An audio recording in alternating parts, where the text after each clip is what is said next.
Hey everybody, welcome to the Daehan podcast, episode 3. This is a very special episode, not only because I have the opportunity to get to talk to you guys, but because I finally have my first guest on. But not only that, it is my partner in crime, aka college athlete, aka entrepreneur, just a 6'6" stud, Roman Lisovskiy. Welcome to the podcast, man. Thank you very much, Day. So what do you think, man? What do you think about the podcast? I'm honestly overwhelmed and underprepared. I feel so honored to be on your podcast, episode 3. We've been talking about it for a while now to get you on because you're a college athlete, entrepreneur, you got a lot of things going on, you're hustling hard. So I wanted to kind of pick your brain and not only that, but just have a conversation, man. Yeah, I think something I want to say first and foremost is just how grateful and appreciative I am for the opportunity to be on this. I think it hits a little different when people outside of your life invite you to do things of this nature. And then when one of your best friends is doing this and you see that, he's really doing it. Again, it just hits home a little harder because of the relationship that we have. Right. Seeing, cheering you on, seeing you strive. That's why I'm extremely appreciative and supportive of this whole thing. Well, I appreciate that. And Roman has been supporting me from day one and also pushing me to start the podcast because I always been talking to him about it. So I finally got it off. I just felt like I just been pushing it off too much. Sometimes you can get to a place where you're just like, I'm going to do it. And you tell people that. And then to a certain point, people are like, when are you going to start? And you're like, no, I don't have this. I don't have that. I'm not ready. I need this one extra thing. But sometimes I take me as an example. You don't need the most fancy equipment. Yeah, sure. I did spend money on it. I'm being a hypocrite. Slide flex. Yeah, exactly. Flex. And I'm being a little hypocrite. I got the top of the line equipment, but I knew that it was an investment. And I'm not going to use this. Yeah, I'm going to use it going forward. But if you don't have the money to spend, you can always start with a phone or what have you, and you can get it going, and you can put your voice out there, and also just come from a good place. You want to get on the podcast. You want to spread the message. So get out there and do your thing. Yeah. So I still don't know which side of the fence I fall on with regards to what you just said. I'm Really? all for just diving in head first, doing it. Yeah. But at the same time, I'm one of those people that I have to have the nice equipment. I have to have skin in the game. I have to get my ducks in a row in order to just get ahead of that learning curve even faster. So I don't know really, if I were to give advice to someone and they were coming to me telling me that they were going to do something, I don't know what I would tell them, like do XYZ first or just go all in and figure it out later. So this is a good segue because you are an entrepreneur. You have skin in the game. You are bringing some bread in the game. You got some,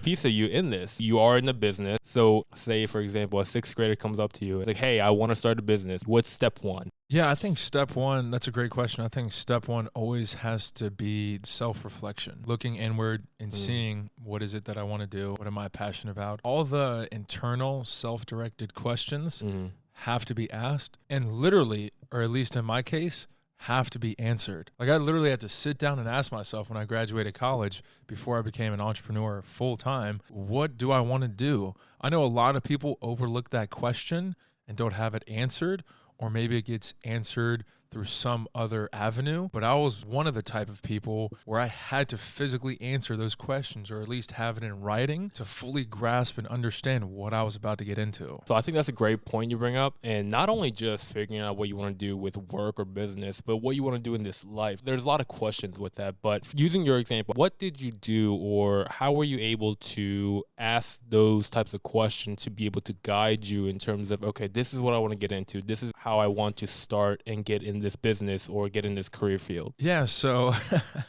and I don't know if this is a good thing or a bad thing, but I'm very observational. Okay. So for me, those questions were written down on paper. They were also tested out in life.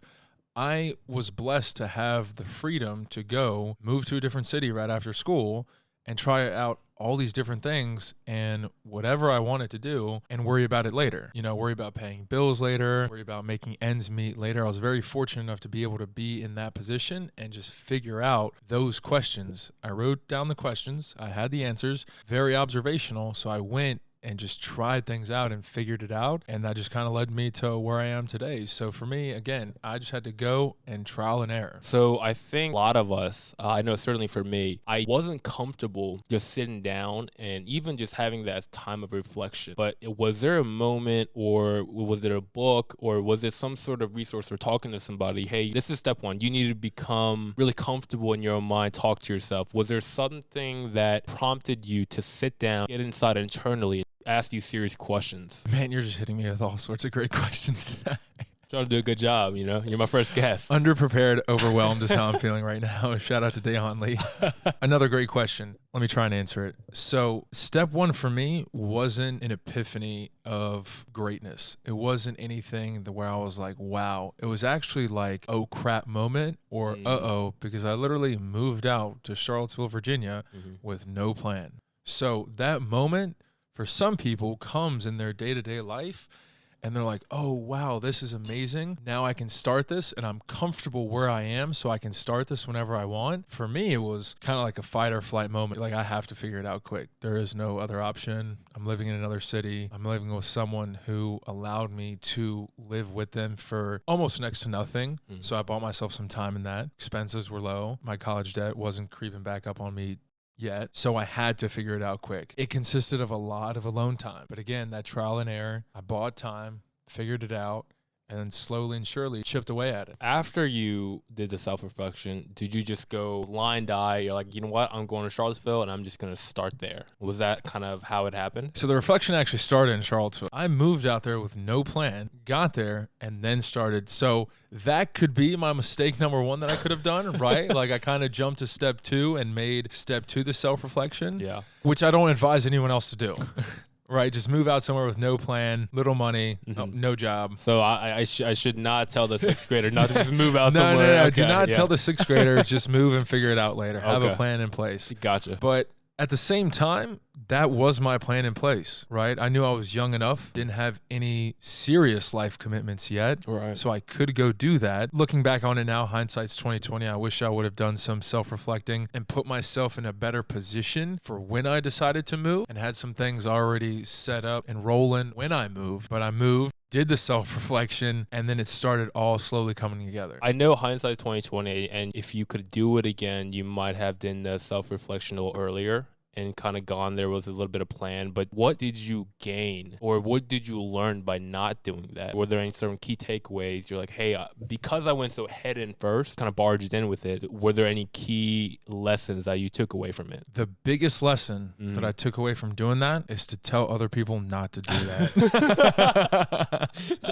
Why I say hindsight is 2020 is because I went out there with a mission, with a goal. Now that mission and goal was very vague. It was to become an entrepreneur, but with no plan in place. What I wish I would have done was taken the time, instead of going out there, hitting the panic button, self-reflecting, and then having it come together. What I wish I would have done was actually just traveled, drove across the United States, experienced more things collectively, come back home, self-reflected, based off of that self-reflection, decided to move or not. The panic set in quicker than I guess it should have, but at the same time, on the flip side of that, I guess that's what drove me to make ends meet. I feel like a lot of society today is like, after college, we need to get started on our job and we need to at least, make 50K, starting out so you can kind of fit in with your group, stay with the college friends. Do you think there's some sort of pressure, our generation now, going to college? The minimum now is going to college and get like a decent job coming out. So do you think that kind of plays into a factor of a lot of kids going to college and then just kind of coming out with like, they have no idea what they want to do? Unfortunately, for everyone listening to this, whether they're going to be a college graduate, we're a college graduate, we're hoping to have college graduates one day, I'm 100% for not knowing what to do when you graduate. Now, I will tell you, you should have plans in place,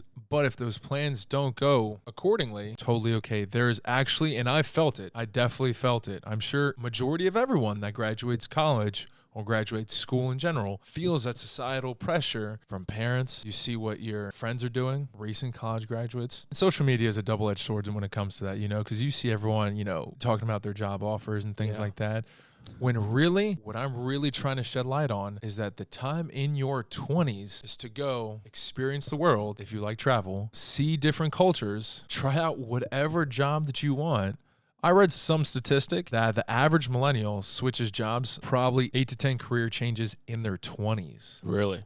Yes. Now, whether they're counting part-time jobs or full-time jobs, I'm not sure, but I'm all for that. I'm 100% for that. Now, can we do the same when we have a wife, kids, a mortgage? No, but we can always worry about those things later down the line. Right. Fresh out of college, do whatever you want to do, experience everything you can as safely as possible, and you just don't have to jump into what everyone else is doing. I wish I knew, but I'm at least going to tell everyone that asks me now. I 100% agree. I don't know if a lot of people know, but what I'm doing now as a career has nothing to do with what I went to college for. If people know my background, I went to a boat school. You lived on a ship. Yes, literally. Traveled during the summer. I learned about navigating, shooting Learned stars. Italian.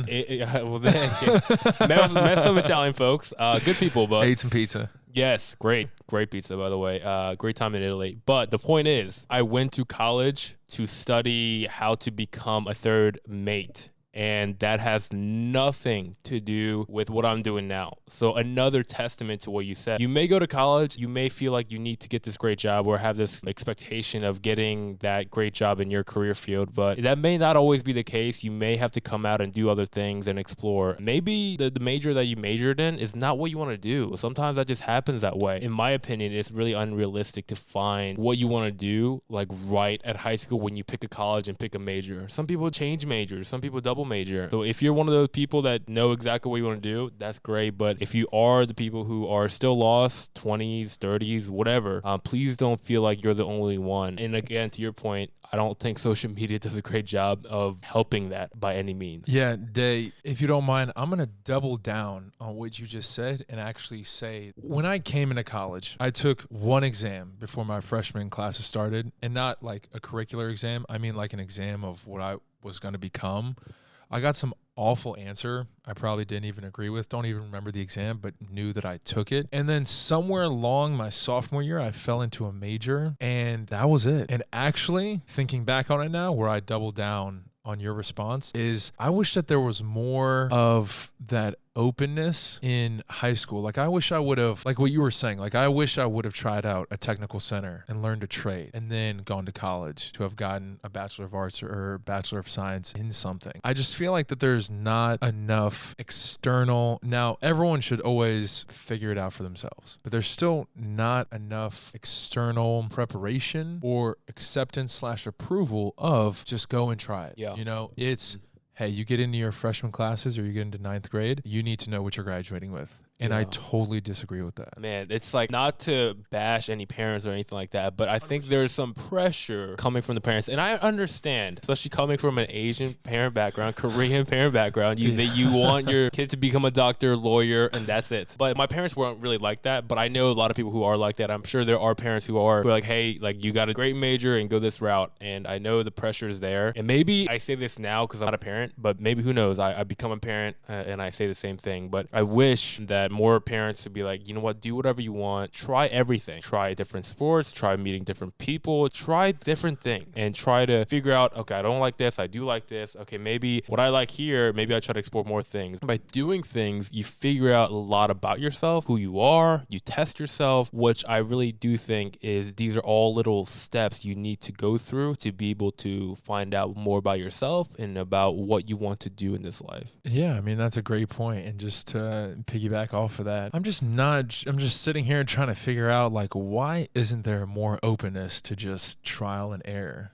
You know, why is it? Now, I'm an event planner by trade. That is my first company. Let's talk about that. Let's talk about that. So even though I have to plan everything logistically A to Z, I'm still on the wave of trial and error. Hey, can I flex on? Not flex on you, but can I flex for you? Can I flex for you? Sure. So one of the events, can I say this? Yeah, go ahead. Okay. Yeah. So my man, she's a celebrity. Can I say her name or no? Let's keep the clients confidential. Let's just say like a high, like. Okay, a high end. Can I say political? Yes. Okay, political figure. Yes. She. But that's all I would go Everyone's with. starting to narrow it down now. Yeah. She in political. It's a female politician. Yes. It's pretty amazing because he's been doing this not too long and he was able to get a client of that stature. And I say this not just to brag about my friend and hype him up, but just testament to his work ethic. And from what he said, didn't have a plan when the Charlottesville, but started figuring it out, doing things. I'm sure you failed a lot, got a lot of no's, but you kept trying, you kept persisting, got one small yes, that small yes to a larger yes, and then you got this amazing client. And from what you told me, just amazing logistically. You hired different people, you contacted to pull it off. Just amazing story from what you told me. Yeah. Thank you. Definitely blessed by that opportunity. Yeah, that was a a very unique opportunity. It was early Overnight on. success. No, not at all. There's no such thing as an overnight success. Yes. For those of you who keep on saying overnight success to everybody, that's not true. There's no such overnight. thing. Yeah, that's right. That's right. All the work is done in the dark when no one is watching. Yes. But yeah, so that event was actually early on in my career. It was in, oh gosh, I want to say the summer of 2019 or maybe even the summer of 2018. I think it was 19. Basically how I at least got in the position to do that wedding, to coordinate that wedding, was I kept knocking until someone answered the door, right? That plus networking / relationships allowed me to do the things that I've done today. And that is basically the formula, right? I think the formula is two things, one internal, one external. Externally, relationships, networking go hand in hand, right? Internally, it's how much are you studying the game? What research are you doing? How are you developing and sharpening your craft? With that comes confidence that you project externally. And then through that external production of confidence, networking relationships come, I'd say, easier than if you didn't have confidence. And then it's only a moment of time before opportunity opens up a door. Those are great insight to how you were able to build out what you were doing. When you first started, how were you able to get client number one? Did you cold call somebody? Did you ask a friend of a friend? Like, did you do a small wedding, a party, a fiesta? Man, you're just on fire with the questions tonight. Hey, A fiesta, a quinceañera. Yeah. I'm not going to give you the entrepreneur spiel, and I don't know if I would be the first entrepreneur to do this. I was given my first client. So backstory, I moved out to Charlottesville, networked my butt off, did a few odd jobs here and there, and eventually one of the best wedding planners on the East Coast took me under her wing, showed me the ropes, and I could pull up the text conversations on my phone where she was texting me the fall of 2017 going into 18, pushing me to start my own company, Really? Which is like ridiculous. Yeah, absolutely ridiculous. So after we had hashed some things out, she said, hey, your first event is in May. Get ready. And I'll never forget it. I was actually in Charlottesville on a rooftop when we were on the phone. And she told me, I don't know, like May 17th or something. And I was like, oh my gosh, this is actually happening. I was actually on a silver platter, handed my first event and my first client. From then, took it all in my own hands. Still with some guidance for her, right? I mean, You're learning from one of the best in the game, right? You kind of have to do what they say for the most part while still figuring out your own craft. But first client handed to me on a silver platter. I executed that day. And from then on, it was nothing but cold calling. Really? Yes. I promise you, my next largest event was that wedding that we talked about. That was the next one? Yes, it was. Dude, that's huge. So it was probably, I'm not going to say it was the next one. It was probably the third. Like if that one in May was my first, I had another one in June. That was a wedding. We're talking about weddings. I'm not talking about other events that happened in the summer. There were other events that happened in the summer that I was coordinating that built up my experience in a very short amount of time. It is very trial by fire, the event industry. Third wedding was that one. Wow. But my biggest event to date was September 7th in Charlottesville, and it was the best of Charlottesville. It was the official newspaper for Charlottesville contracted me and my services out to host a ticketed, I want to say 2,000 plus person event, staffed it all, coordinated it all, didn't have much time to put it together. Was that successful? It was executed very well. But the only reason why I can say that is because the amount of preparation that went into it, right? I'm a firm believer that you can't just show up on game day and say, all right, tonight, like I'm going to go hard tonight, or I'm going to ball out tonight, or I'm going to have a great game, or I'm just going to show up on test day and I'm just going to have, we're talking about the cold calling that I started to do after May was the newspaper for Charlottesville. And they said, okay, really, give us a sales pitch. So I met them, two ladies that were the head editor, right? Gave them, unfortunately, it was PowerPoint at the time. It wasn't that nice.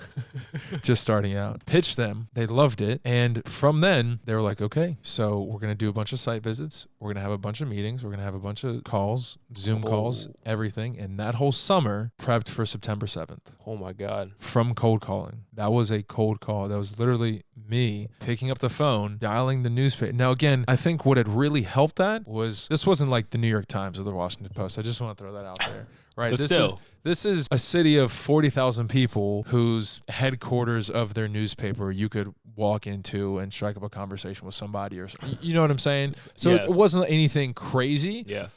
But still, it was the result of an effort. Takeaway from this, I think for me at least, is that you cold called, you tried and tried. I'm sure not every cold call got results, and let's not like pretend like the first cold call he got, 100%. yeah, was this amazing editor or this amazing company. He got a lot of no's, and what I want the listeners to take away from this is that he, just like how he moved out to Charlottesville, he tried, he just did it.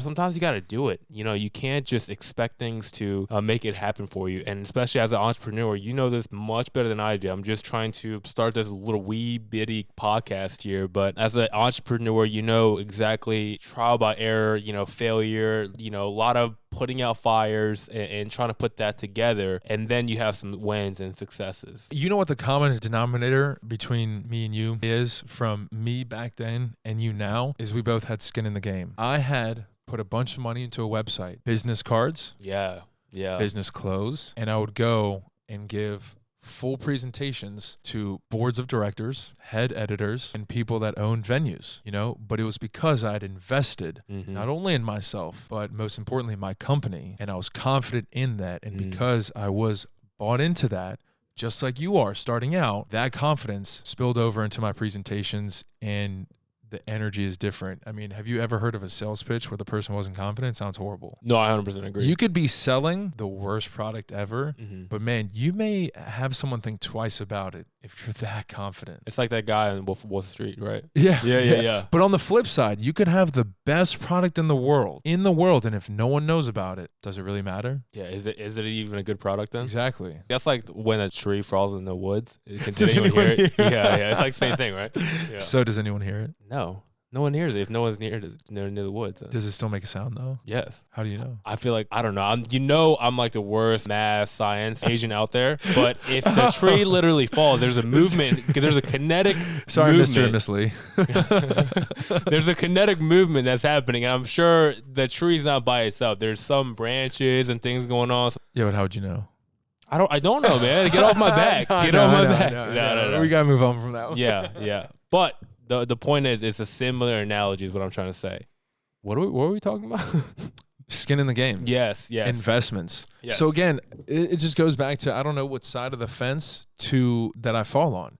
Do you go, I was not able to do those presentations and make those pitches, just diving in. I was not able to do that. I had to get a couple events under my belt, invest even more in my company and its product, and myself and the services that I could provide and my company and team could provide, and then I could communicate that. I wasn't communicating a hyped up product that didn't deliver. It was the result of an investment that confidence grew, and other people felt that. So I agree. I actually, now that you gave me your pitch, now I feel like I'm on a debate. Now I'm on the iffy. Now I'm on the iffy side. So I feel like when I started doing this thing, I was like, no, I need a better camera. I need to have this. I need to have that to start Instagram, to start a YouTube channel, to start this podcast. I need my own room. I need my own office. I need all this like amazing backdrop. Which those things aren't wrong. For anyone that's listening, those things are not bad to have. Absolutely. If you have the luxury and resources to have all those things, and you have this full support behind you to fund that, that's amazing. And you should absolutely use that as a motivation to get going. I think in some aspects it made the big purchases. I'm like, all right, now you gotta put it up now. You gotta do it now. You gotta put in the work. So the point is that when I didn't have all those things, internally I was like, dude, looking at everyone else's who already made it on YouTube and Instagram, like how are you gonna compete? Like how are you gonna bring value? How are people gonna look at your stuff and be like, oh, that's cool? No, they're not even gonna take a look at your stuff. So don't even do it until you buy the nicest equipment, the nicest gear to make your stuff look professional. Like don't even do it. Like, so that was a lot of internal talk that I was going on. So I guess that's why I'm on the iffy side. Like I definitely understand you need to have nice equipment to, and maybe not start, but to, I guess, get a little bit bigger. But I definitely am on the fence. I guess it can go both ways. Yeah.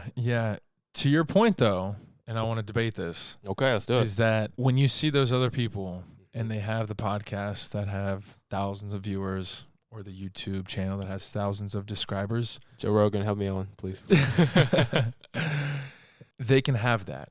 Yeah. Is my mentality. That's fine, because again, you and everyone who is really going to go, who finds their craft, their trade and goes into it, should know this.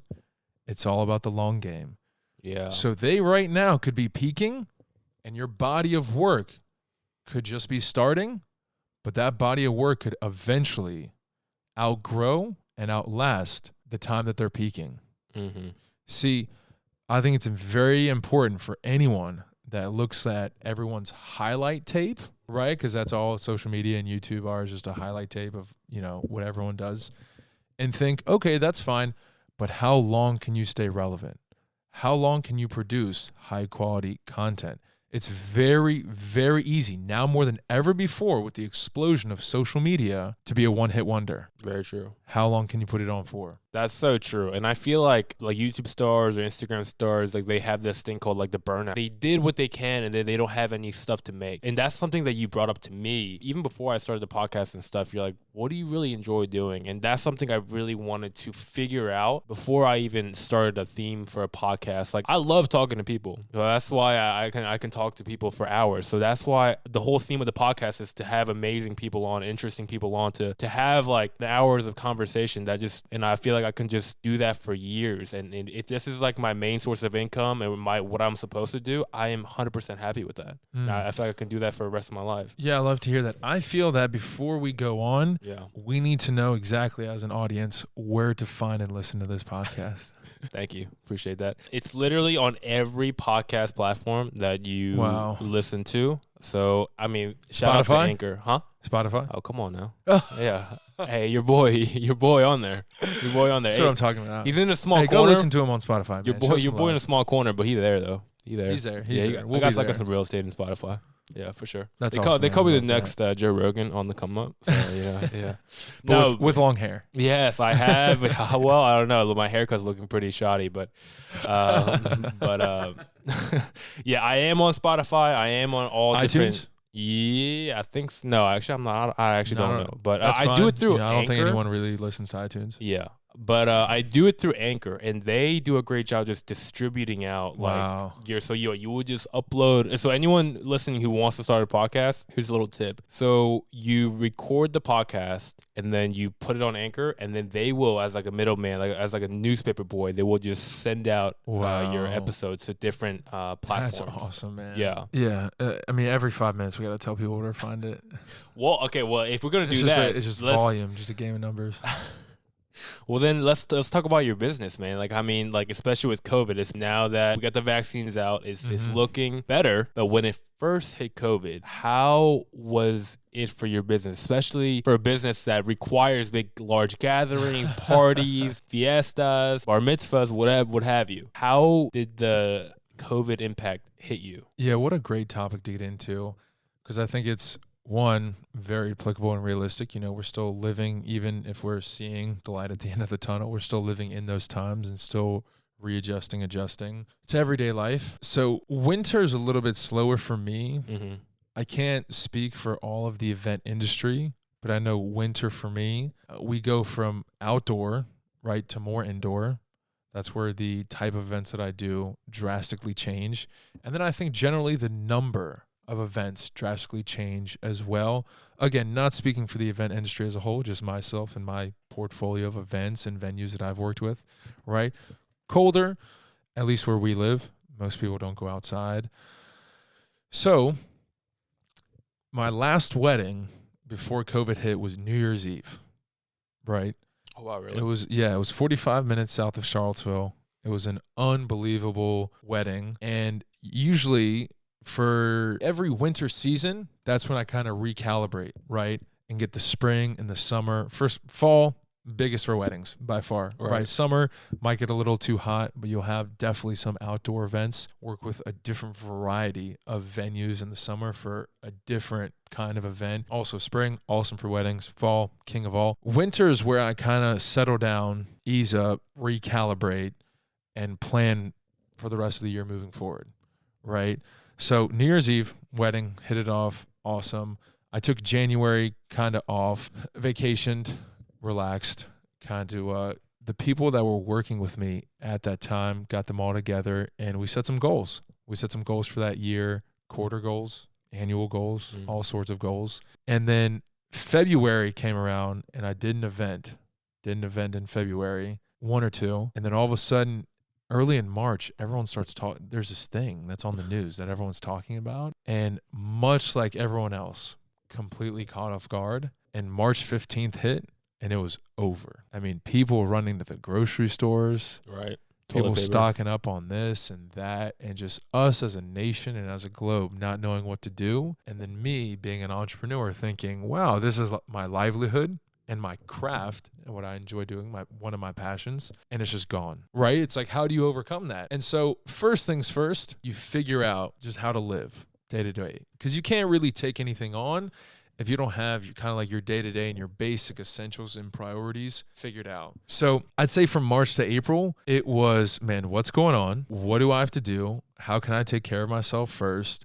And then let me worry about my company and this stream of income, right after. Not later, right after. So May comes around and I know, and we kind of all collectively as a nation know, like, we're going to be in it for a while. Like, this is bad. Right. And my condolences go out to everyone and anyone affected by it. May comes around and we collectively know that this is bad and the event industry is crushed, almost collapsed, right? Restrictions started going on. People started working from home. You had to have a special pass to drive on the road.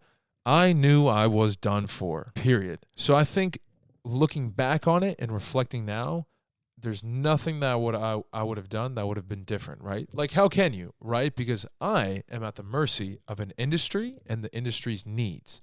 That industry is at the mercy of, the well-being of a nation. Right? Like, that's just really how it goes. Like, America does well, the event industry does well. Right. I do well.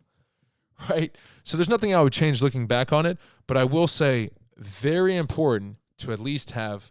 This is not something you want to dive in and go just head into catastrophic happening and then you just diving in and saying, like, I'll figure it out later. Like, definitely no. When you're comfortable, right, and you've got a few ducks in a row and you don't have a lot of serious commitment, great. Do your thing. Dive into whatever you want. This, no. This definitely have to have some sort of organizational plan in place. And what I mean by that is, one, I had to make sure I was okay. Family's okay. Adapt, very important keyword, adapt to day-to-day living, right? After you personally adapt, you then have to professionally adapt. So I knew March and April, personally, wow, this is how I'm going to be living day-to-day. Okay, got comfortable with that. Great. Step 2, professionally adapt. In May, June, solidified what was going to be a world of hurt that we were going to be in, right? I mean, masks started coming on, even more restrictions were coming on, places closing down, businesses starting to feel a loss of a financial loss of their clientele and customers.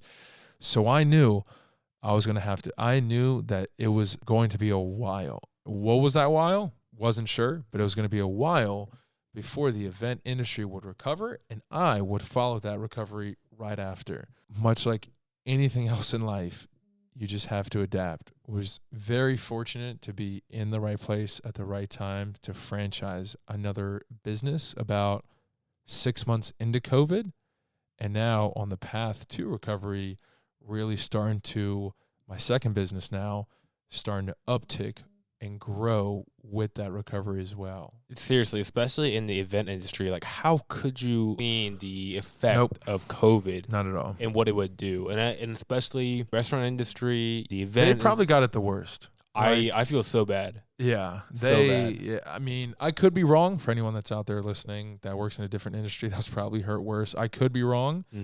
But I know the restaurant industry was devastated. Yeah. And especially with these inconsistent regulations. You can't do this. You can do that. No, you got to have this. Oh, you need this to open up and to make accommodation for. And it varies by state to state and things like that. But especially for people whose livelihoods are on the line, I mean, their restaurant or their business is how they feed their families, their workers. And when that is obsolete, how do you live? And I mean, that's what I wanted to also ask you about, is like how the resiliency of, like, if this is your primary source of income and that's stripped away from you because of this, and obviously this no one's really fault here, but how are you able to mentally stay calm, stay cool, and be at a place where, okay, I gotta figure things out instead of, oh my gosh, like what am I gonna do? Like it's COVID here. Like I don't know how long it's gonna stay. What am I gonna do?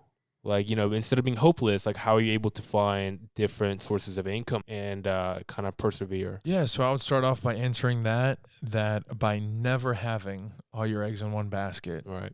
That just having like a backup plan, but I'm not a huge fan of backup plans because I think that backup plan could almost steer you away from plan A, right? Like, you have a safety net in plan B, so maybe you're not all into plan A. I could be wrong, but that's just how I feel about that.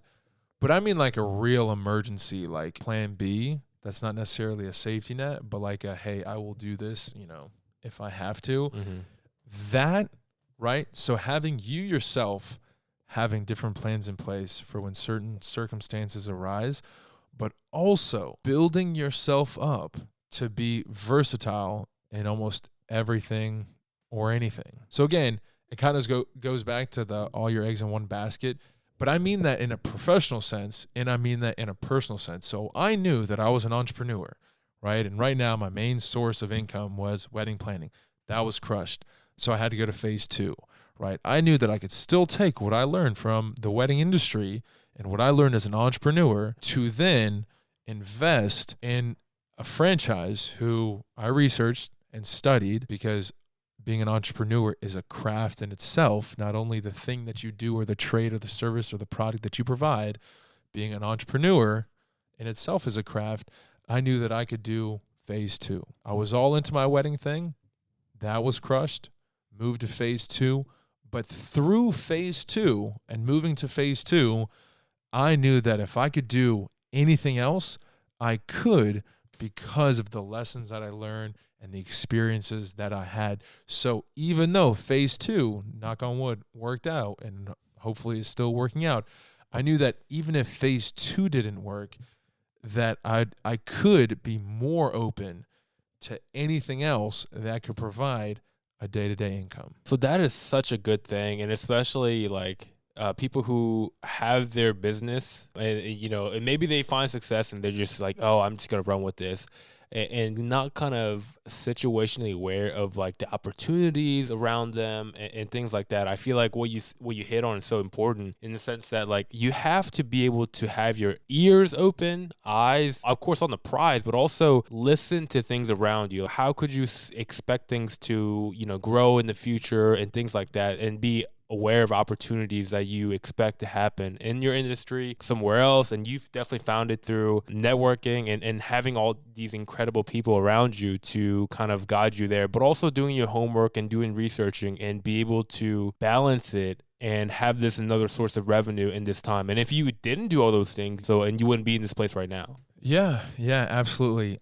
What I'm about to say next might be a hot take. Okay. I don't know how many people are going to agree with this, disagree with this, be mad at me, be happy with me. I'm not sure, so let's just say it. God forbid any catastrophe to happen to anyone, right? I don't wish that upon anyone, first and foremost. Second, they do happen, and they will continue to happen. It's a fact. Right? So what I would like to propose is the idea of actually going more in when those things happen. Real estate, whether it's stocks, it certainly can't be the wedding industry, but I mean something that produces a source of income, I would say go more down in. I want to say, I could be wrong, but right now I think we're averaging in America a recession roughly almost a decade. I think we had something in 1989, 9/11, the housing bubble. Mm-hmm. Now, COVID. This will not be the last recession that we see. Yeah. Right? Mm-hmm. The people that did well were not the people that pulled their stocks out, went straight to cash, didn't buy real estate. Mm-hmm. I would actually go as far to say that, in my case at least, so without giving too much information away, but there was a certain type of machine that I bought in a lot of gas stations across the state that I live in. That was at a time when foot traffic during COVID for gas stations was little to none. Mm-hmm. But I knew from research, a little bit of common sense, and some guidance from people that have been there and done that. Again, research. research, studying the game. I knew that foot traffic in gas stations was going to go back up once we made it through this. How do I know we were going to make it through this? Because one, this is America.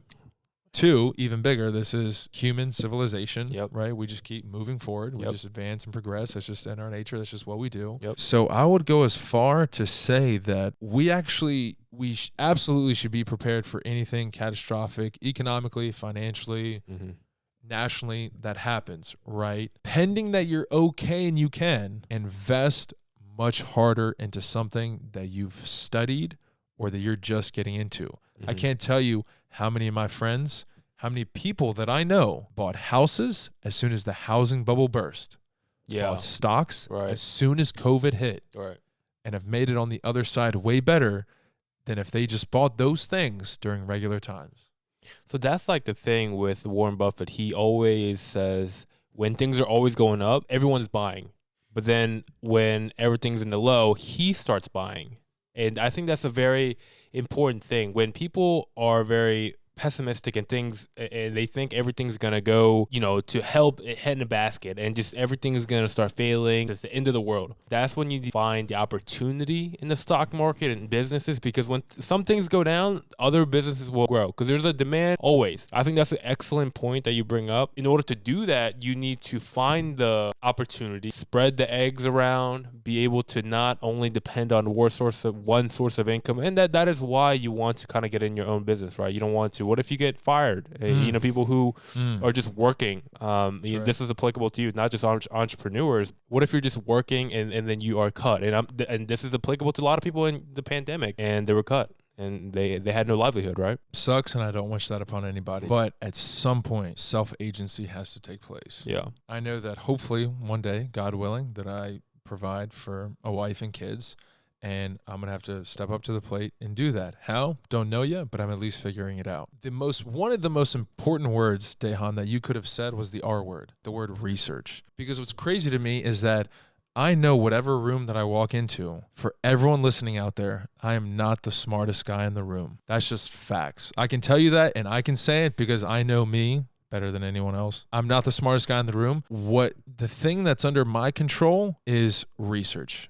There are not a lot of people out there that will outstudy me in a certain realm. In whatever realm that I apply my mind to or that I want to have business dealings in, they will not out-research me, whether that be the internet is too big and bad and broad and free. Most of all, free. And you don't even have to have a computer or a phone. Public libraries actually have computers that you can go on there and study and research and read whatever it is that you want to. Once you understand the history of something, and then you understand more so the current climate of something, it is not a predictor of future, but you have a better understanding of it. That way you can actually make more calculated decisions.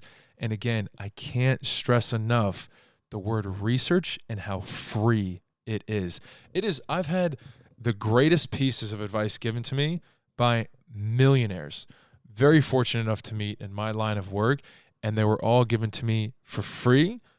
But I didn't just rely on that. What complemented that was the research that I had done and the information I had brought to the table from just studying the game, asking, researching, writing, you name it.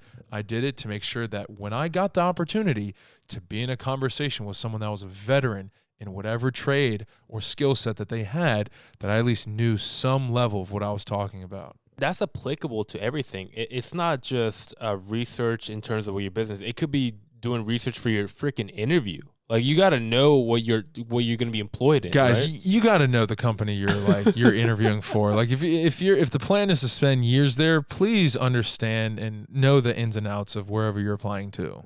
Absolutely. And that's very critical. I know that's a lot of, you got to put in work. You got to do the research. Like Roman was talking about, you got to be able to understand, hey, like, do you know something about the company? The answer should be yes. And you should riddle off some facts about the company. If you can't, then I don't think you're gonna get an invite. I'm sorry, man. I have this very interesting story that I hope other people will find amusing other than myself. All right. When I was a junior in college, all right, one of my buddies worked at a local restaurant where we went to school. And he said that the restaurant needed help and that I should come in for an interview. Great, awesome. Me being me, young hustler who just wanted to be an entrepreneur but didn't know how he was going to be one, but knew he had to get a bartending job. I was applying for a bartender to pay some bills off. So I went to the local restaurant, and I think actually over the phone, I had the first like screen phone interview that you have. The real one is the live in person with the decision maker. I went to that junior in college. It was a restaurant that was local to the school, but was a chain across the nation. I won't say which one because I'm pretty embarrassed to say that I worked there. But so I researched right before my interview how the restaurant was performing on the stock market, and it was trading It was trading for a few dollars on the stock market, but that day that I went in for my interview, it was trading for $1 higher than actually 3 to 6 months before that. Mm-hmm. And as soon as I sat down with the hiring manager, I'll never forget, I said hello. And before we kicked it off, you know how you kind of have just like a casual back and forth. How was your day? Mine was fine. How was yours? I said, hey, I just want to congratulate you guys on the stock performing higher than, its 6-month year average. I cannot make this up. Her jaw dropped. Really? This was a 21, maybe 22-year-old bartender just trying to make ends meet, looked up something online, brought to the interview, and we only had a few questions after that before she said, yeah, I think you're pretty capable of, like, if you know that, like, I can only imagine what sort of, other intellectual capabilities you have. Yeah. You're hired, Yeah. And that's not just saying a impressive fact. It's what it tells the person on the other end who's asking the questions. Okay, this guy is proactive. This guy will do the work, stuff that she hasn't even told him to do, or no one told him to do these things. But he was proactive, doing the things to be able to show the person on the other end that he wants the job. Clearly did that in the interview. That's what I want to hit on. You have to be able to plan, do the work to be able to show the other party that you want the job, that you deserve the job. And there are a lot of people who want the opportunity but give the slight edge because you show that you did the homework, you did the things to deserve it. If it's okay with you, I just want to touch on a very important topic to me in my life. Of course. And that's interviews. Okay. If Absolutely. That's okay with you. I think this is your episode, bro. This is our episode. Yes. So I think, man, interviews are way in nowadays in today's society. Now, I can't say exactly, I haven't interviewed at hundreds of places, right? I've been an entrepreneur for most of my time outside of school. I have interviewed at a lot of places, and some I've actually interviewed at places, as horrible as it sounds, just for the sake of interviewing and sharpening that skill set. Yep. So I've taken on interviews of jobs I didn't want so I could get better at being in a live setting doing that. Interviews nowadays are way too cookie cutter. If I was an interviewer, I would ask some crazy professional questions. But, I can't tell you how – I almost mentally check out when I'm sitting in front of an interviewer. And one of the first questions is, hey, tell me about a time where you experienced diversity. Yeah. Why do you think, if you don't mind me asking you this question, why do you think interviewers are just so scripted? And I just want to throw out there that this has been the least scripted conversation or podcast I've ever been on, and hats off to that because I'm not a fan of scripted. That's funny because we before the podcast we're like, yeah, let's have something planned so we don't look like a hot mess. And then we just go off plan, right? Yeah, we have nothing in front of us. We have nothing. Yeah. Maybe that's just how unprofessional we are, but I wanted to have just a conversation. That's the whole point of a podcast. But to answer your question, honestly, I feel like it could be like a couple things. Some companies are just they have the interview questions laid out and they're kind of too lazy to be able to come up craft questions that actually challenge the person who's going to answer them and get to know them better. Some aspects really believe that this is the best interview question to ask, and they have like, okay, if they answer in this way, they are a winner. They deserve a second interview. If not, they on to the next. What do you think? I think that's very unfortunate because anyone with some sort of intellect can practice the answers for those questions. There are three types of people. There are the ones that don't prepare, that don't know how to answer that question. Mm-hmm. There's the second group of people that practiced and give you the answer you want to hear.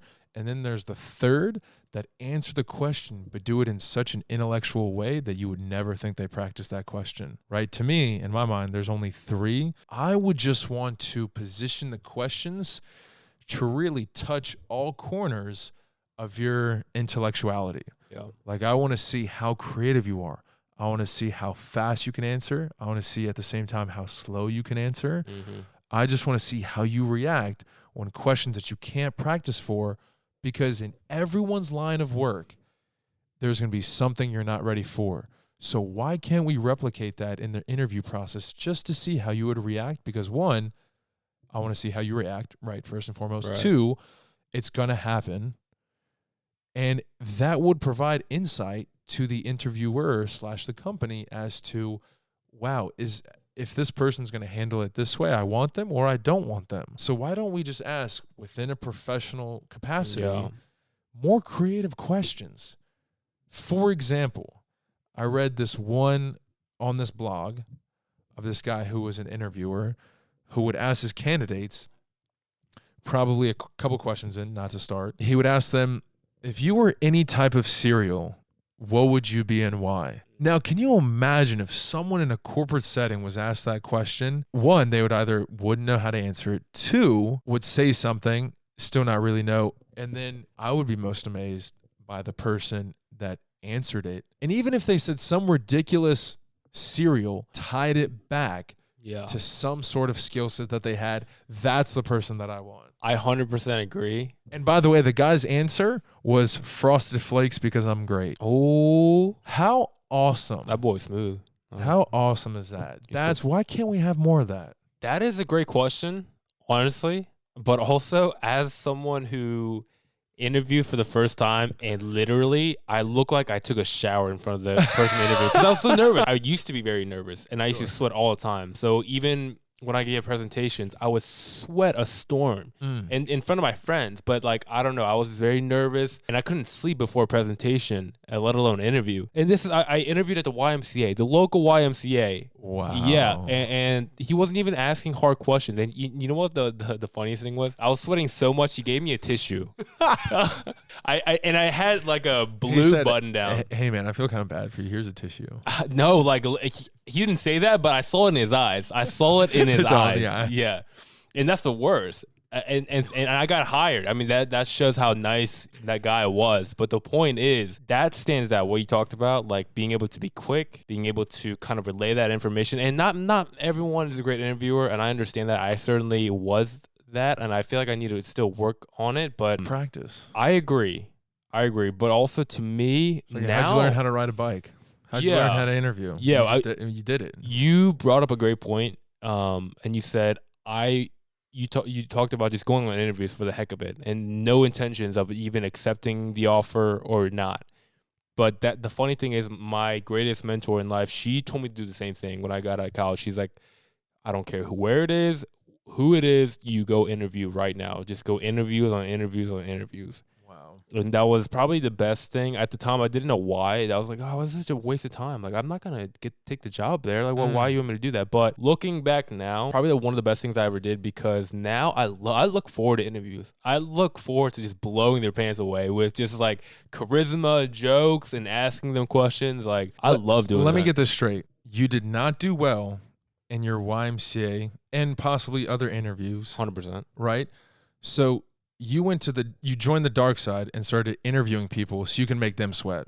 Oh yeah, it's funny how the tides have turned. That's actually kind of like the mindset I go into. Not to trick people out here, but like I literally just ask, okay, like I want them to actually think what they have to think too. I'm interviewing them. It's got to be a critical conversation. Exactly. Like, but at the same time, I want it to be a easy flowing conversation, get to know the person. Because at the same time, what if they turn out to be a terrible person and you don't want to work for them? So like you Yeah. want to interview the company as well. So going back to the research, it takes time to practice interviewing to be able to have that comfortability to ask them great questions and have that kind of bounce off, just like you're having a conversation between you and I or you and a friend. Like you have to be able to be comfortable in that setting to ask that higher authority questions and joke with them. Yeah, and this also comes from the standpoint of me being the interviewee and me being the interviewer. So That's what I wanted to ask. Yeah, as an 'Cause entrepreneur. you did both. Yeah. So as Came out of school, interviewee, turned into the interviewer. Hey, flex. That's awesome. Slight flex. That's awesome. So I had never been in that No, position. I'll always be both. But I don't know. Like, well, you're gonna be entrepreneur now. Like A sales pitch is basically an interview. I see. So okay, so that's a great transition. How do they differ and how are they similar? Because I've never done a sales pitch. Well, in an interview, you're just selling yourself versus a sales pitch. I'm selling a product, but if it's a product if I'm the product or, if it's the services I provide or if it's some sort of whatever creation I have from my brain, it's almost no Now, I will say the pitch is right. Like I think conceptually they're the same thing. You're selling something, whether it's why you should work for them, why you'd be the best fit, or why they should hire you for something. Conceptually, it's the same thing. Where it differs is that it's more controlled in from an interviewer's perspective when you're applying for a job and you need a job. Right, versus the sales pitch, I do control and guide the conversation more, right? And my goal is to influence their decision making when it comes to crunch time. So I would just say conceptually the same, depending on whether it's a sales pitch or an interviewer.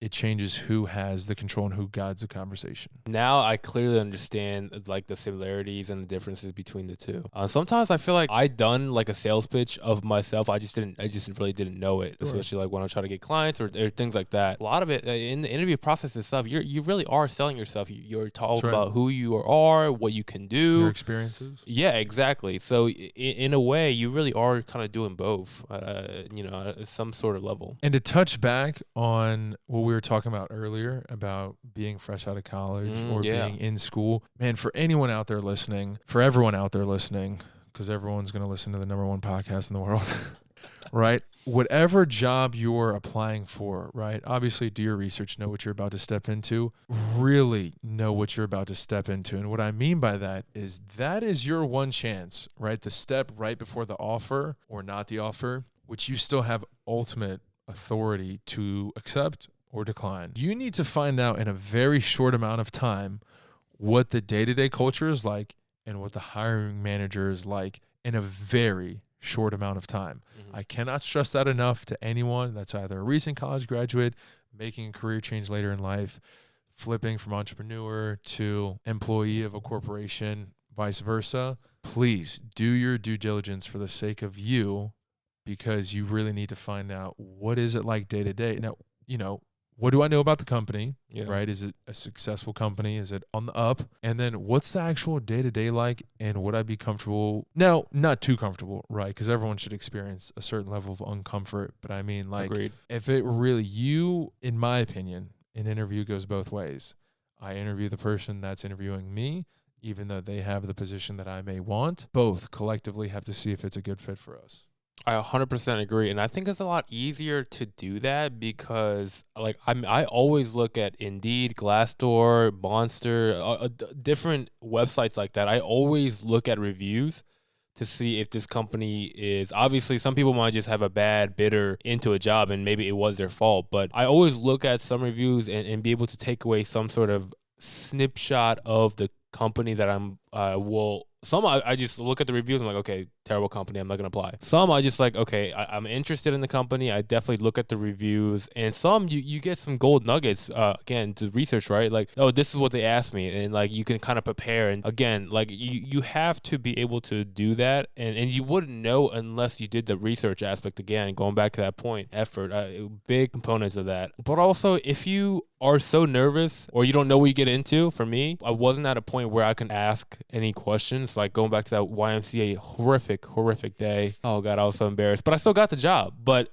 if I got the job and it happened to turn out to be a terrible working environment, to me now looking back at it, I would have used that as experience and it would propel me to study more and get to know the company more. As uncomfortable as I might have been in that moment, I would recall that experience. Okay, do you want another like YMCA experience? I'm not saying anything bad about YMCA, but just recall that experience. Do you want a bad working environment because you didn't do the due diligence or man up to ask the interviewer like what they're about, what they like, how are their day-to-day operations? Does it fit? Does it not? So I think I would just like to bring that. So with that being said, and you bring up again a really great point, my question to you is, are there certain jobs for the sake of the experience that are not that great?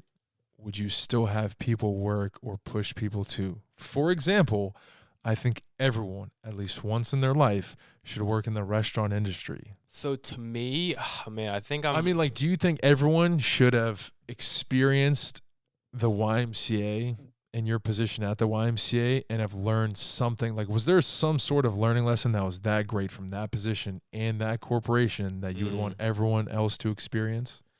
So that's a really good question. That's a tough question. I guess I'm a little biased because I'm a component of you never make your body comfortable at what you're doing. And you know me, like through like exercise, I do that on a daily basis. But I think even with interviews and things like that, I think they should absolutely. You may not know it at the time. You may get the job and it turns out to be horrible. But I think there's always something to be learned, especially when you do something tough, terrible.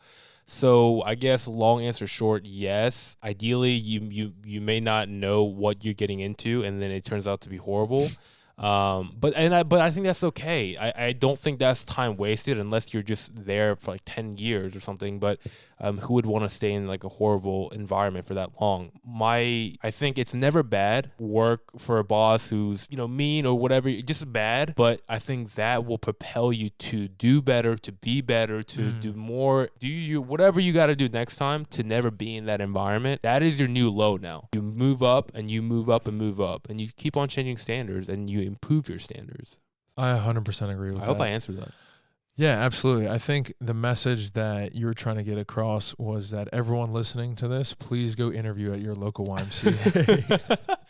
Yo, the guy who interviewed me, Ryan Corbin, the sweetest guy in the world. And really? Yes, and I don't know if there was no one applying for that position, and I got Was it. it a lifeguard position? No, it was a after school program, counselor, just like working with kids, like working with That's middle, awesome. middle school again, kids. In all seriousness, something that you have brought up, such another great topic that we could spend hours on. Yeah. But the reason why I would love for everyone in the business realm to work with kids is for this very important facet. If I cannot explain something or whatever it is that I'm selling to a 5-year-old, how am I ever going to pitch it to somebody else? Absolutely true. If a younger brain that isn't nowhere near fully developed cannot fathom in that moment what I'm trying to do or who I am or what I do, how am I going to communicate that to anybody else? Yeah. So did you work with kids when you're growing up or at every point of your career? I did. In high school, I was very, very fortunate enough to be extended an opportunity to work with special education children. Awesome. So, so the way that everyone listening to this, Daehan and I went to high school together for a short amount of time before we went to the dark side. Wildcats. But seriously, no. During the way that our class schedule was set up, during our lunch period, the class that you would take lunch in was the longest class of the day. And I would spend that class with kids with special needs. An amazing, amazing opportunity. I'll never forget it. I'd actually like to, in some sort of capacity, go back to volunteering to do that. Yep. And I will try to push everyone around me and my children, hopefully one day, to work with people like that, who are people like everyone else. Yeah. Right? We're all different. But those same life lessons aren't taught on, say, a podcast. Now, not for better or for worse.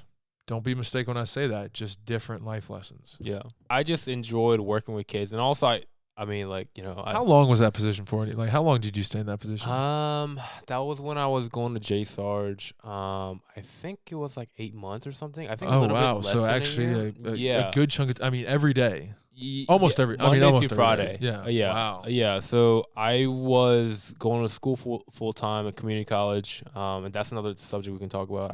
I'm a component for community college, by the way. But community college, and then I was working. So you definitely build patience there. Talking to parents, it's different from talking to your kid, right? You have to be present information in a different way and things like that to be more professional. But yeah, I definitely think the way you convey information to a kid, it really kind of translates over to a lot of times, like, to where you work with one another. Like, you want to not dumb it down by any means, but you make it very simple and to a point where it's concise and everyone understands the information. Yeah, and I think a notion that I believe in running parallel to that is I think we as people don't do that great of a job Yeah. communicating well and giving well thought out answers. Even more so, I don't think we take it seriously enough with how we communicate around kids and with kids. Like, I think, as adults and just more experienced in life, right, we can get away with X, Y, and Z and saying this and that. But I think that we should not be able to get away with those certain things when talking with undeveloped brains that may take what you say very seriously versus, I think you and I both know the difference in sarcasm, right? But it's just, it's crazy to me how communication conceptually is simple, but isn't taken seriously enough, and through just diverse groups of people can be very complex. Yeah. I think that's a great parallel point that you bring up too. But going back to, I guess we kind of maybe go off topic there, but to the point of, like, interview, I think this kind of goes back to the interview point. I think you want to relay the information in a good package way, but also in a concise and simple way, so they know that the information you portray, you fully understand it, but are able to put it in a easy way. Yeah, that was a really good point. I don't know how to follow up on that. That was really good. No, maybe that was a terrible point, and you're just like, No, I'll tell you. No, just kidding. No, yeah. Not on your podcast. Maybe on mine one day. I think we've been doing it for an hour and 25 minutes now. I need more. This is such a Is it fun? This is very addicting. It's fun just talking, just blabbering. Especially just, it's almost like intellectual jiu-jitsu. It is, isn't it? Bouncing ideas off each other and trying to just flow. Which we should do more of. I think everyone should do more. Here's what I will say, not to get too far off track, and I don't want to forget this point, is that I think, in my personal and professional opinion, now again, I haven't been an adult for that long, and it's been a while since I've been a kid. Take that for a grain of salt. Both of us are quite young, actually. Yeah. Right. So, when sales pitches, presentations, contract agreements, whatever, you name it, right? There's always that little bit of fluff that you can add, right? The sugar coating, sweeten the deal, just that extra. I actually don't do that with kids. Now, that's not to say, like, I won't say something positive to it. Don't take that the wrong way. But when trying to communicate something that a child has to do, or that I have to do for the child, or in any, summer camp counselor capacity, I will actually use as fewest words as possible and just make it very clear. Now, someone could come out and argue against that, and I'm open to that. I'm very anti-word vomiting. I'm also very anti selling a false dream or hope to a kid, or just, sugarcoating something that just, like, I just want to tell the kid straight up how it is. If I was hypothetically in a summer camp counselor role, I mean, in explaining, say, like, a game and how, like, kickball should be played, right? Like, I wouldn't just, like, say, hey, you could do this, this or that, or, add just that fluff. That fluff that I'm talking about? I got you. I wouldn't do that. I wouldn't do that to a kid, man. Maybe to adults, fine, because I hope that we can see through that and know what the point is. But I think with kids, you really have to hit the point home in as fewest words as possible, because I think I think they're very intelligent, Yeah, but at the same time can only understand so much. I agree. So the most important question of the podcast: when do you tell them that Santa's not real?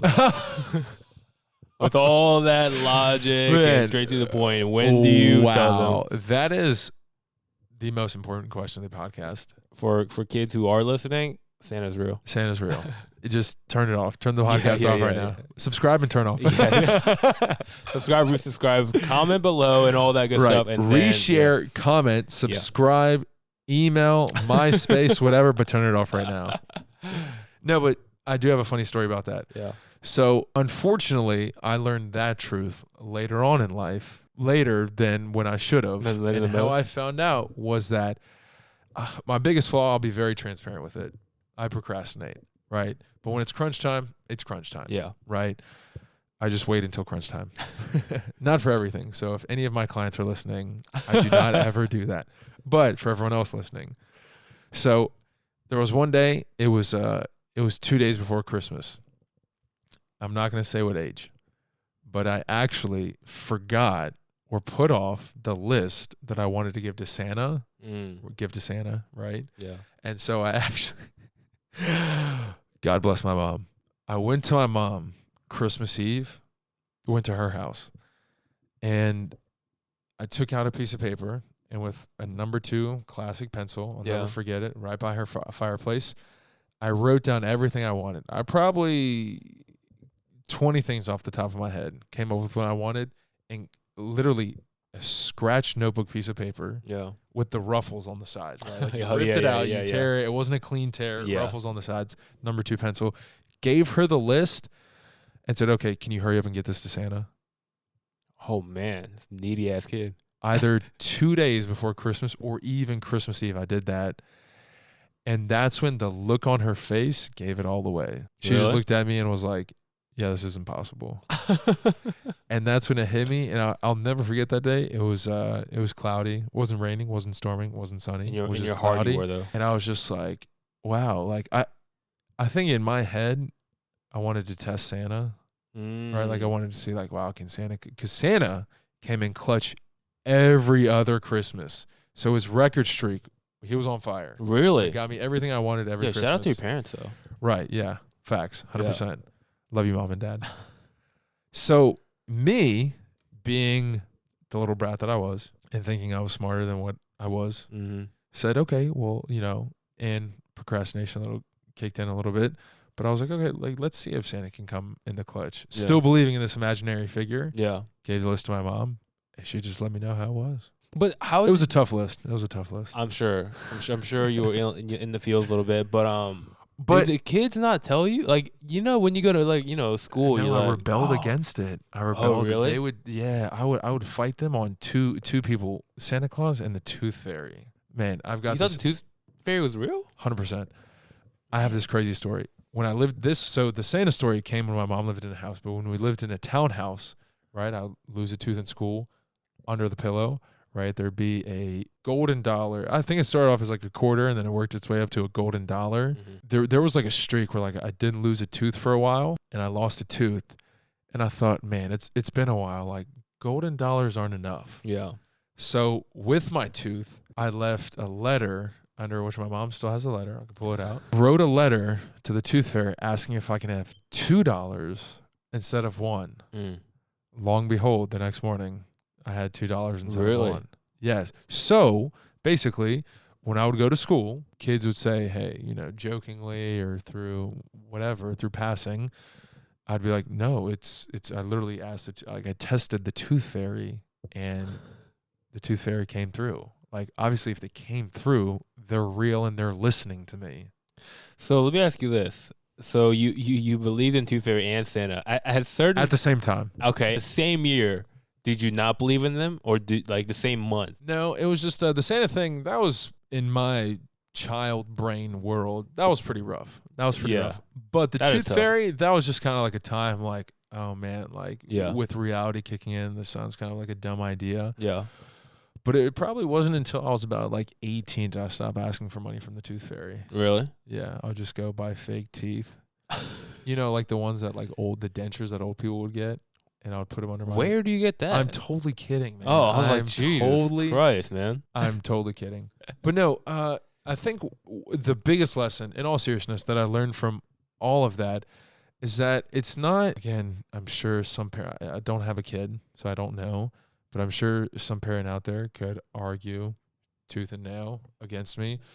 I don't think it's wrong to let your kid's imagination run wild and run longer than maybe it needs to. Yeah. Like, I don't remember anyone ever saying, like, hey, at this age, you got to stop believing in this and that. Yeah. Right? Like, one came naturally. The other one was more, forced and blunt, which is totally fine. Now, do you go on believing those things for forever? Absolutely not. Yeah. But, I mean, there's just some sweet, innocent thing about it that, like, I don't think it was that damaging to myself or anyone externally. So, like, I don't see anything wrong with that. When you're growing up, parents and everyone around you, like your uncle, your teachers, friends, even strangers on the street, like, hey, go after your dream, or like, possible is possible. And then when you become a teenager, like, all that advice is just out the window. Like, hey, energy. Yeah, exactly. All that. Hey, get a job. Like, hey, be realistic. It's very contradictory of the advice you receive when you're a kid. And then you're like, maybe you try to do something. Yeah, anything is possible. Let me become an NBA player. All right, let me become a soccer player.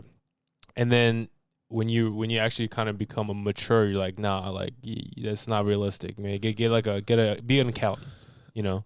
Man, we're gonna have to do more episodes. They're just so I know good points we're talking. I know all the advice that we're giving. Like, we're the only podcast in the world that's giving out like parenting advice when we're two 26-year-olds on the pod. 100% agree. Exactly. Who else can do that? Flex. Exactly. I don't know if it's flex or just stupidity, but a little bit of both. Yeah, a little bit of both. But that's what you can expect. Some jokes. Some things that we definitely experience, but that's the whole point of it, though. Obviously, we have good intentions about it, and again, it's all advice from our perspective. So, at what age do you think that dies? When do you think that external societal pressure from close ones kicks in, and then all of a sudden your crazy dreams?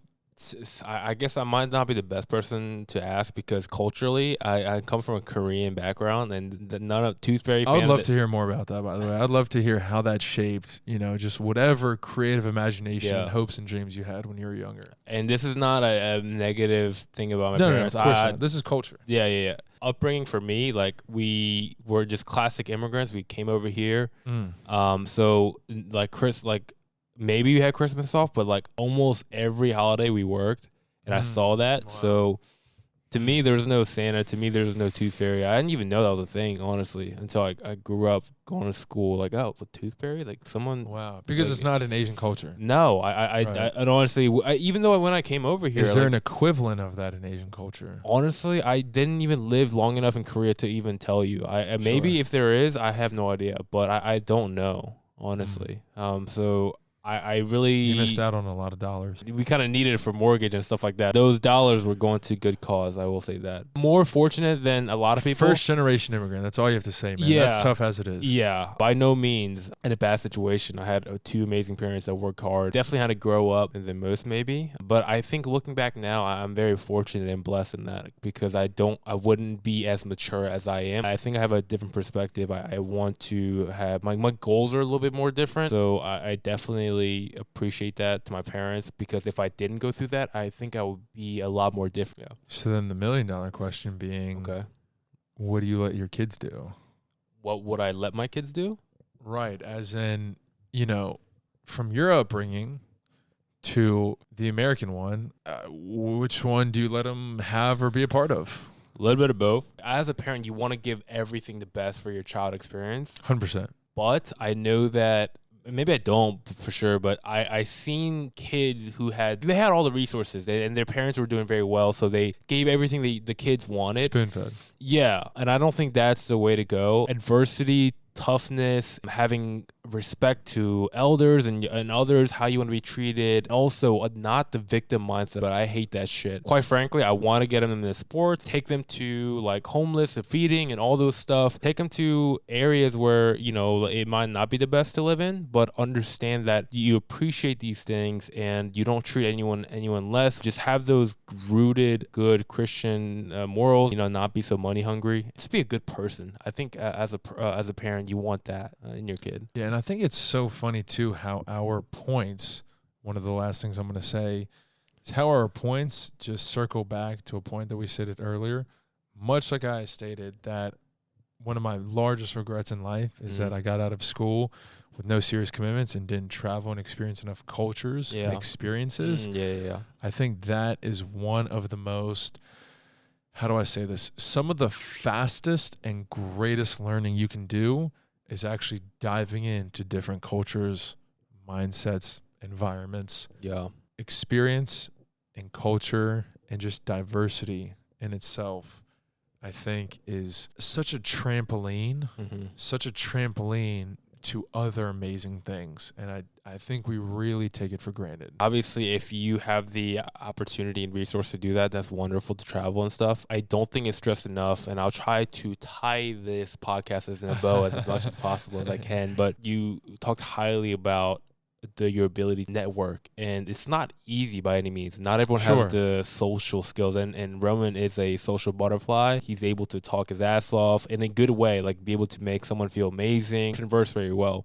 And that's a skill. You're not just born with it. And I believe in myself. I mean, I'm not the best communicator, but I think where I started before, I absolutely should show. I mean, you went from sweating in the YMCA. Exactly. YMCA, hey, man. exactly. Exactly. Interviewing folks. Exactly. Podcast, We're tying it all together. When you experience those cultures, meet people, you go through different things, you're able to recall that experiences and information and be able to kind of understand who you are and have more confidence in that. And all in all, just improve who you are and be comfortable in who you are. And then when you're comfortable in who you are, you're able to communicate better, not be as nervous, and all those things. I think I'm a living testament to that.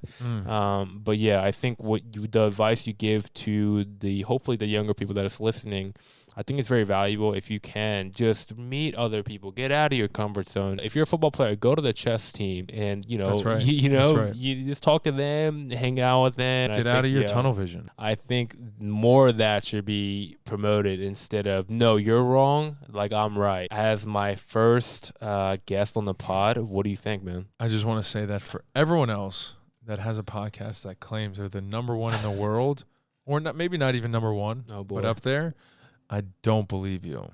This is it. I'm on it. I've experienced it. And I think what truly makes this one of the best podcasts, if not the best, is how the intellectual rabbit holes that we go down, right? Like they can kind of take us everywhere and anywhere, but we still kind of tie it in from one thing to another. And I think that's the beauty of it, is that there's almost no organization, but organization at the same time. And so I just don't think, truly, I say this for whoever needs to hear it, doesn't want to hear it, that I just don't think that podcasts are intellectual enough or critical enough or that dive deep enough. And so that's why I'm just extremely blessed and fortunate to be on this podcast. For those listening, I came up today and I said, hey, what questions are you going to ask me? What should I talk about? What do you want me to talk about? And then he goes, it's just a conversation. Exactly. But honestly, deep down, I was like, what if I screw it up? What if I don't ask good questions? But we'll just cut it and edit it. Exactly. That's what I said. But just kidding. This is raw and unfiltered. I think it's good enough to just send it. Honestly, though, like I'm just glad that I don't have to talk to myself, because the first 2 episodes, I just talked to myself and I had to like literally like just talk. I mean, I was talking about health and something I'm passionate about, but like just talking to myself for like an hour and try to edit it and everything. Oh, man, that was terrible. But the fact that we're having conversations is so easy. I love this. Yeah, like I said, I would love for this show to experience more guests. Absolutely. Diverse types of guests, right? Definitely, please, if you're listening to this, tune in to the next episode. And hopefully I'll be back on here. You will be on the podcast in the coming episodes. Thank you, Mr. Daehan. That's it for episode 3. Thank you, everybody.